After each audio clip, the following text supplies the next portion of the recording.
Salut les camarades, on est tout un quart de militants, de militantes qui viennent de Grenoble, de Lyon et de différentes organisations politiques et syndicales. On était aujourd'hui à Paris en solidarité avec les postiers du 92, avec Gaël, avec Yann, avec Mohamed, Brahim et Dalila qui aujourd'hui passent en procès pour des faits de grève. Une grève qui a eu lieu en 2014, c'est dire cet acharnement. Et aujourd'hui en fait c'est pas seulement le procès de 5 grévistes, de 5 travailleurs et travailleuses de la Poste, c'est le procès de l'action collective, de la solidarité, de la confrontation.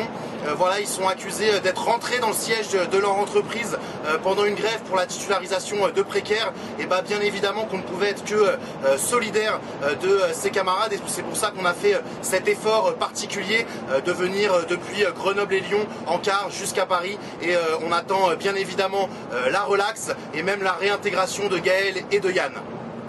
Oui, et ce procès d'ailleurs il se fait dans une ambiance assez particulière, une ambiance offensive de la part du gouvernement, du patronat. On le voit avec la répression qui pèse sur tous les militants qui soutiennent le peuple palestinien, comme c'est le cas pour Anas Kazib de Révolution Permanente qui passe en procès, lui, le 18 juin. Il y a aussi une menace qui pèse sur Urgence Palestine, c'est la menace de la dissolution et c'est également inacceptable. On a appris d'ailleurs aussi ce matin la dissolution de la Jeune Garde.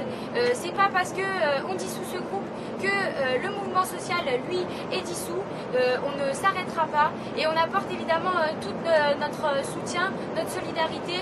On se battra toutes et tous ensemble. Et d'ailleurs, il y a des manifestations samedi à Lyon et à Grenoble et dans d'autres endroits de la France pour justement soutenir le peuple palestinien et dénoncer le génocide en cours.